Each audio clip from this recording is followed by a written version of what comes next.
So last night, during the pregame, which I filmed about 90 minutes before the game, this happened. Just like they're keeping the GM of the year as a secret right up until the end when they're going to shock the world tonight, even though it's going to be in the middle of the Montreal game, they're not going to give it to Montreal. They're going to give it to the Florida Panthers, Bill Zito. That's, oh crap. I just made a prediction. Jeez. It's my, yeah. All right, well, at least now y'all got someone to blame if it goes wrong. and then in the live stream, which is right before the game, when everybody in the chat told me that Lamoriello won instead of Zito, this is what happened. Wait, no!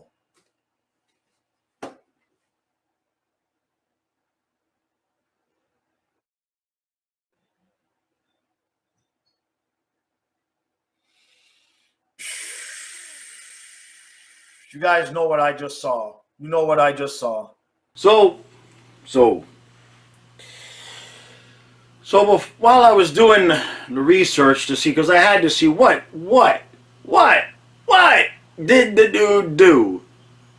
Somebody mentioned Palmieri and Zajac for a first and a fourth, and then I wanted to see what else he did. Nothing. He re-signed some of his own players. That's a little bit more than nothing. But in terms of moves, okay. So then I decided I want to go to Sportsnet, and I watched the video where they announced the winner and Lamoriello comes on and gives his canned speech. And I wanted to see what the comments were, because I'm fixing to do this massive rant, because how? There's nobody that thinks Zito shouldn't have won, right? So I go to Sportsnet, and reality sets in. And it starts to set in. It starts to well up. And I'm scrolling through the comments. And I'm scrolling. And the replies. And I'm scrolling. And I'm scrolling. And do you know what's not there? Not once?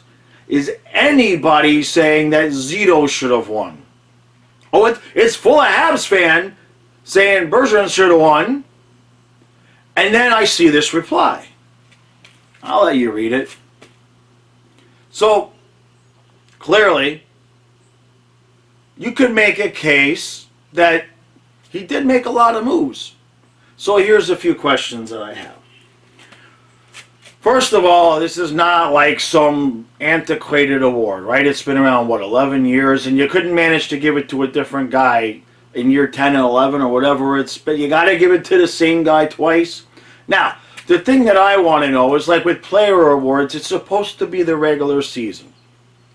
The question I have is, because the way that it's worded is that it goes to the most outstanding general manager.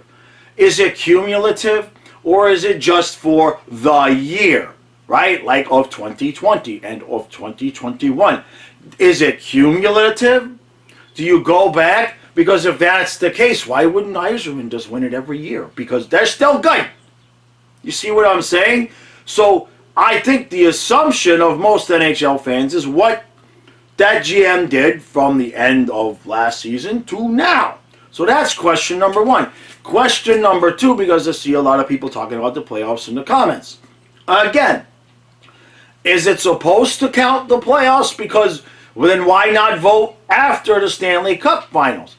I thought we all agreed and assumed that it's just regular season, that the fact that these teams advance in the playoffs doesn't come into play.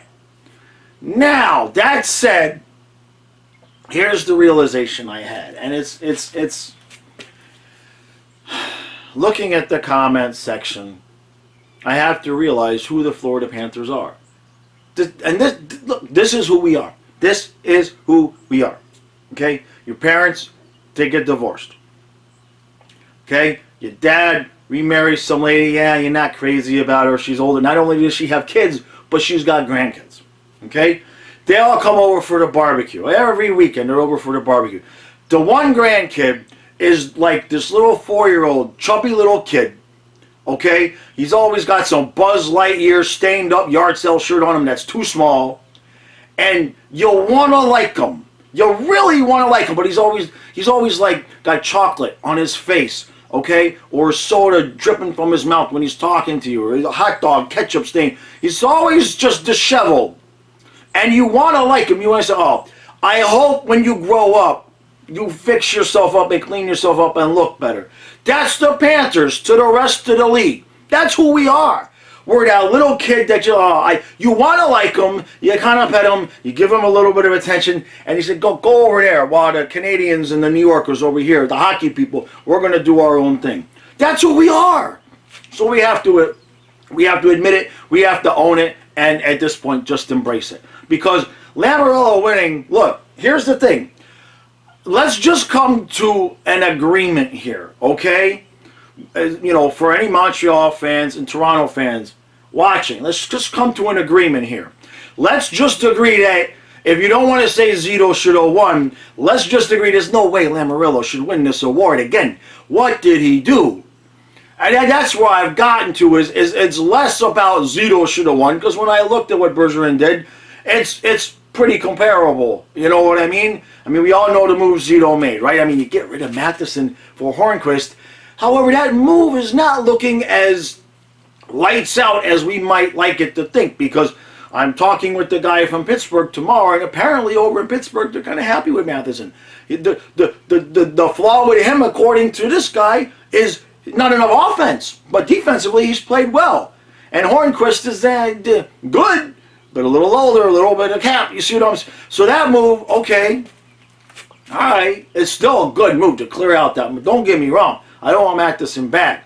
I'm just saying it wasn't as lopsided as it may have appeared to be in the beginning.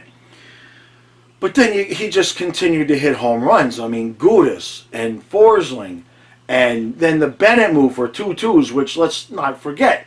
Lamoriello gave up a first. At least and I know it's 2 players, and Palmieri's lighting up in the playoffs, but it doesn't include playoffs. And this is my point. Is we need some definition here with this award, specifically. Coach and GM, is it regular season, or are we kind of pretending like we're not caring about the playoffs, but oh look, they advanced and now they get our vote? The fans deserve some kind of explanation that way. So, I was going to do a absolutely just how could Zito not win award, but I'm changing that to how the hell could Lamoriello win award. Okay? It is just not, what did he do? Now, I get that they've been consistently good, and if the NHL wants to say over a consistent basis, they name it a different award. GM of the Year. That implies the last year, which Lamoriello really shouldn't even have been nominated based on what he did in the last year. He built a team, he re-signed a few of his players, and he went out and made one trade. And that's it. In terms of the year, if you want to argue Bergevin versus Zito, that's fine. I can hear that.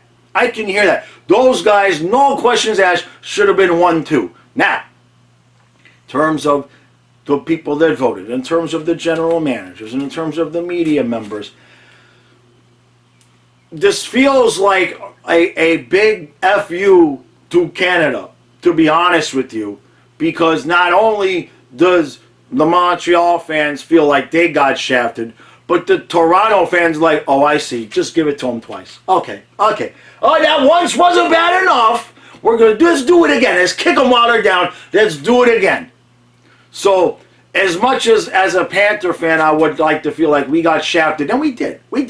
At the very least, nobody on this planet can argue Zito didn't belong as a close second. There's no argument against close second there. Okay? At the very least. But Canada, you guys just got whooped. Okay? I mean, that just was not right for anybody. And it's supposed to be your sport. See, we're like the stepchild. We're like, oh, they let us play. That's awesome. But you guys are getting shafted out of your own game. I don't know how he won. I just don't know. I don't know. And even a couple Islander fans that were in the chat during the live stream yesterday, they were kind of like, oh, okay. It's like when you just got a break on a penalty or a goal that should have been called back. You're like, we'll take it. We're good. And you can't blame them. But in terms of GM of the year, I want some definition of what these awards are. Okay? I want some definition. Is it just a regular season? Is it cumulative over the years, or is it just the year? All right, that's it. That was it. I gotta switch to football and do my AFC East preview now. So, bottom line is, third place, and it wasn't close. The voting, it wasn't even close for second place either. Okay, I mean, maybe he knows where the bodies are buried. You know what I'm saying? 2 years in a row, and it wasn't close. Come on, come on. And I know there's going to be at least an Islander fan that tries to make a case. You can make a case that he's been a good GM, but over Bergevin or Zito in terms of this year, there's no case. There's none. He's got nudes. He knows where the bodies are. There's something nefarious going on. There's no explanation other than F you Canada and that's nice little Florida Panther guys. We'll give you third place. Shut up, because nobody damn cares anyway. All right, there ain't going to be any videos about Bill Zito not winning the GM, okay, on YouTube except for this one. This is it. This is the coverage that Bill Zito not getting, the award is going to get. Me and George Richards wrote an article. That's it. So why give us anything? Why give us anything? All right, guys. I'll see you again. I need a nap, okay? I know it doesn't sound like it, but I do. The dogs are going to take me to the river now. So I'm going to take dogs to the river. I'm going to take a nap. Then I'm going to do the AFC East preview. Then I'm going to do the live stream. Then I'm going to do the recap. And we'll see what happens, how many more nights in a row we got hockey. I'm loving the hockey every night, but a night off wouldn't kill me either. All right, guys. I'll see you guys later.